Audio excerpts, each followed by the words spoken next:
بسم اللہ الرحمن الرحیم، وی لاگ نمبر 21 اور آج پہلی قسط ہے۔ غزوہ بدر پر یہ سبجیکٹ چل رہا ہے۔ یہ 21 وی لاگ غزوہ بدر پر یعنی جنگ بدر پر۔ میدان جنگ میں مکی لشکر کی آمد اور ان کا باہمی اختلاف، یہ سب ہیڈنگ چل رہا ہے۔ پیج ہے 291۔ ناظرین، غزوہ بدر کبریٰ اسلام کا پہلا فیصلہ کن معرکہ۔ غزوہ بدر کبریٰ اسلام کا پہلا فیصلہ کن معرکہ، غزوے کا سبب۔ ناظرین، اس کتاب کا نام ہے الرحیق المختوم، سیرت النبی صلی اللہ علیہ وسلم پر دنیا بھر میں اول انعام یافتہ کتاب، جس کے رائٹر ہیں مولانا صفی الرحمن مبارک پوری۔ یہ ہم آپ کے سامنے رکھ رہے ہیں غزوہ بدر۔ نحمدہ ونصلی علی رسولہ الکریم، بسم اللہ الرحمن الرحیم۔ جام شراب کوہ کے خم کدے سے اڑاتی ہے، پست و بلند کر کے تہ کھیتوں کو جا پلاتی ہے۔ شاعر دل نواز بھی بات اگر کہے کھری، ہوتی ہے اس کے فیض و مزرع زندگی ہری۔ شان خلیل ہوتی ہے اس کے کلام سے عیاں، کرتی ہے اس کی قوم جب اپنا شعار آزری۔ میدان جنگ میں مکی لشکر کی آمد اور اس کا باہمی اختلاف۔ ادھر حکیم بن حزام ابو جہل کے پاس پہنچا تو ابو جہل اپنی زرہ درست کر رہا تھا۔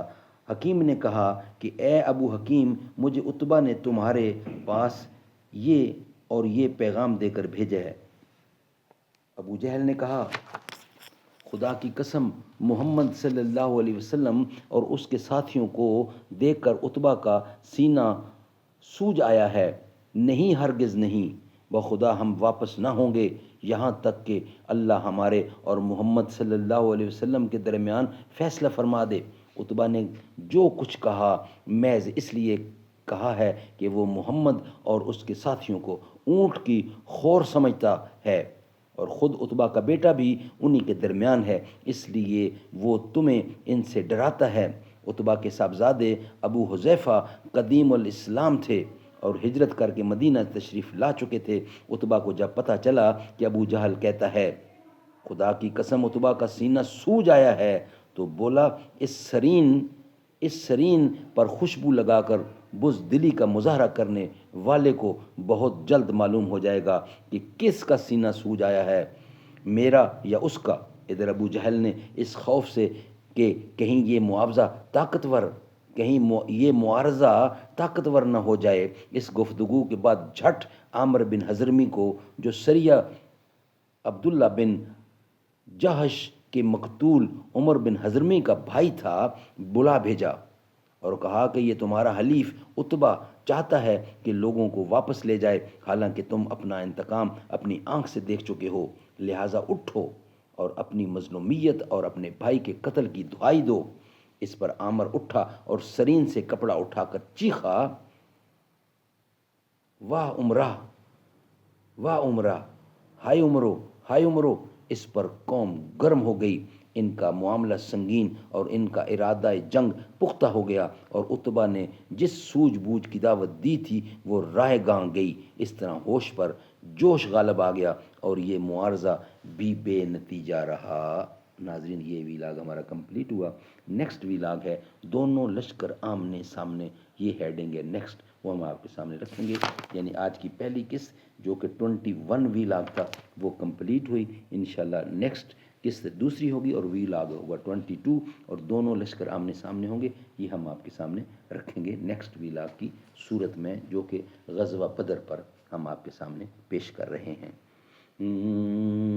رتبہ بلند برتر صدیق عمر غنی کا، حسن و حسین زارا پیارے علی ولی کا، تھا یقین اس کو صدیق کی ذات پر، ہاتھ حیدر کا صدیق کے ہاتھ پر، جس کو تاج امامت نبی نے دیا، خوش علی کیوں نہ ہو اس کی ہر بات پر، ہے خلافت بلا فصل صدیق کی، علی حیدر نے خود جس کی تصدیق کی، بیٹی حیدر کی فاروق اعظم کے گھر، وہ ہیں داماد علی کے، علی ہیں سسر بہن حسنین کی، زوجہ فاروق کی، اور زہرا کی بھی ہیں وہ لخت جگر، رتبہ بلند و برتر صدیق عمر غنی کا۔